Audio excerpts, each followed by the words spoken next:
ये दूसरा रास्ता है।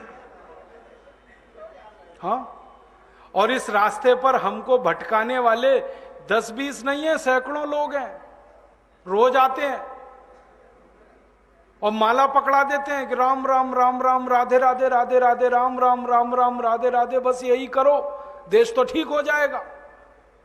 और ज्यादा उनसे तर्क करो तो कहने लगे तुम क्यों व्यर्थ चिंता करते हो, तुम क्या लाए थे, क्या ले जाओगे, जो हो रहा है अच्छा हो रहा है, देश लुट रहा है अच्छा हो रहा है, आगे लुटेगा और अच्छा होगा। वो हमको समझाते हैं और इसी को धर्म कहते हैं, इसी को धर्म कहते हैं।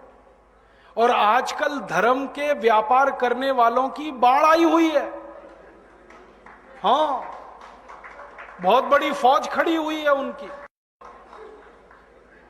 एक आया राम की कथा कहेगा 10 करोड़ लेके जाएगा, दूसरा कृष्ण की कथा कहेगा वो 15 करोड़ लेके जाएगा। और आप जैसे भोले भाले मूर्ख लोग डालते हैं उनके पात्रों में, ले जा भाई। ये बापू नहीं है, डाकू हैं। बापू नाम तो शर्म आती है कहते हुए। कहीं से 10 करोड़ लूटो, कहीं से 20 करोड़, कहीं से 25 करोड़। और आप लोगों की मजबूरी है कि काले धन का करें क्या, इनकम टैक्स वाले पकड़ते हैं तो ये बापुओं को देते रहते हो आप, क्या करें उसका। और ये बापू लोग हमें सिखाते रहते हैं जो हो रहा है अच्छा हो रहा है, वाह वाह। मैंने देखा है क्या क्या पाखंड और नौटंकी चलता है।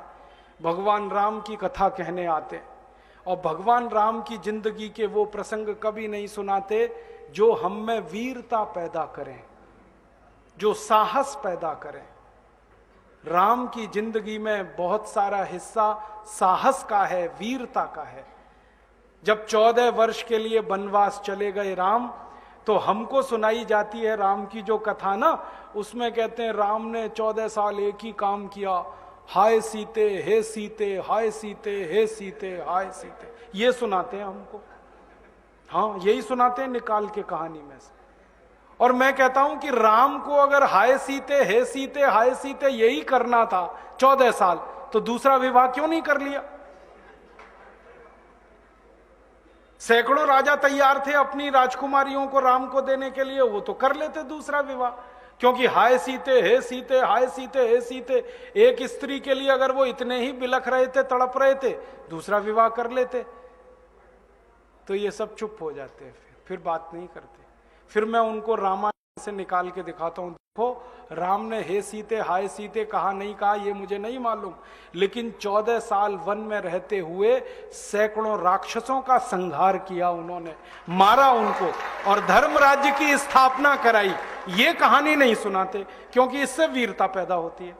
तो राम का जो वीरत्व है वो नहीं सुनाएंगे आपको, उनकी जो कमजोरियां हैं वो सुनाते हैं आपको। और राम कथा जब वर्णन की जाती है तो मंच पे बैठ के आहा कैसे आंसू, ढलल ढलल आंसू निकलेंगे, आपको भी रुलाएंगे, खुद भी रोएंगे। किस बात के लिए? हो, राम को वन गमन में इतना कष्ट हो रहा है, वन में इतनी तकलीफें हो रही हैं, तो राम की तकलीफों का वर्णन कर रहे हैं, आंसू आ रहे हैं। और ये सारा वर्णन एयर कंडीशन्ड मंच पर बैठकर होता है। अपने को तकलीफ नहीं होनी चाहिए, राम की तकलीफों का वर्णन कर।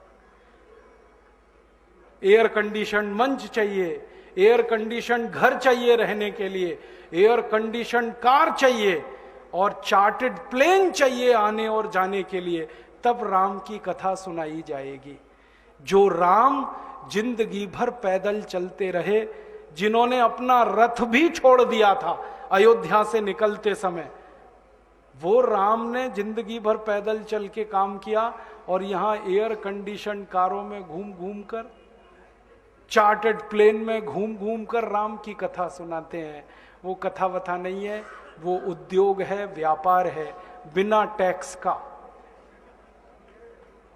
और मुझे बहुत शर्म है ये कहते हुए, समय आने पर प्रमाण से बात करूंगा कि राम कथा कहने वाले ब्लैक मनी को व्हाइट मनी करने के काम में लगे हुए एजेंट हैं और इससे ज्यादा कुछ नहीं है। और मुझे इससे भी बड़ी शर्म आती है कहते हुए कि आप जो उनको दे रहे हैं दान के रूप में, वो पैसा ब्याज पर उठा रहे हैं वो दूसरे लोगों को, और आपके दिए हुए पैसे से धंधा बना रहे हैं अपना। फिर ऐसे ही कृष्ण की कथा कहने वाले आ जाते हैं, कहते राधे राधे राधे राधे राधे राधे, और कुछ कहो ही मत, राधे राधे।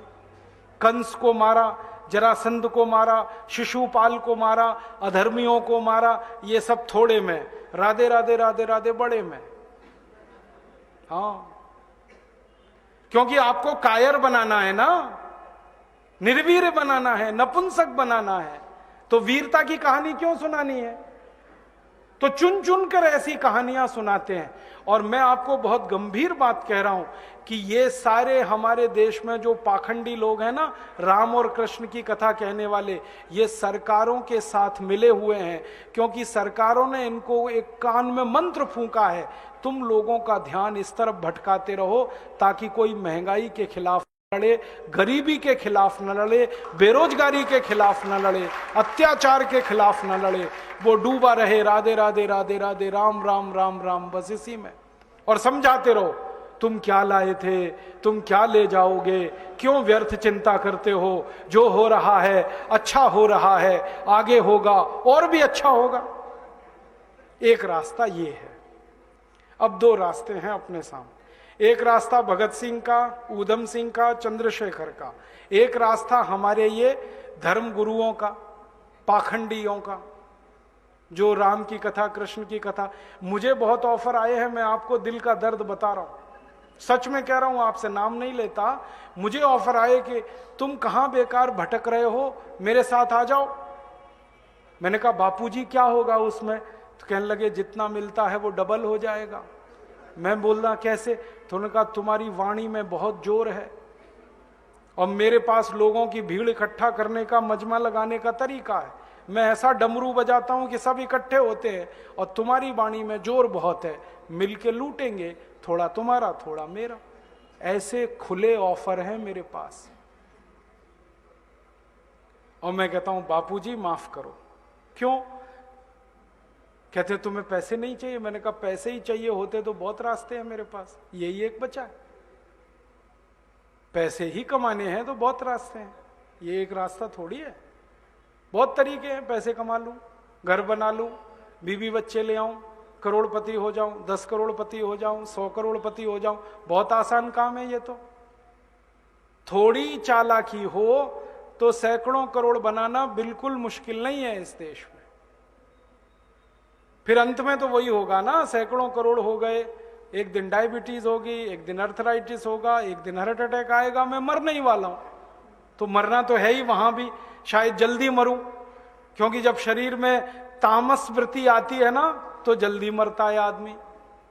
जब तक सात्विक रहता है तब तक थोड़ा दम रहता है, तो तामस वृत्ति आएगी, मरना मुझे वहां भी है। तो क्यों ना इस रास्ते पे चल के मरूं जहां सात्विक वृत्ति भी है, मरना है ये तो पक्का ही है, जिंदा तो कोई रहेगा नहीं। तो भगत सिंह का रास्ता क्या बुरा, ऊधम सिंह का रास्ता क्या बुरा, चंद्रशेखर का रास्ता क्या बुरा? कुछ करके मरो ना। मरेंगे ये सब भी, साधु संत पाखंडी, राम की कथा सुनाते सुनाते हार्ट अटैक आएगा, मरेंगे वो भी।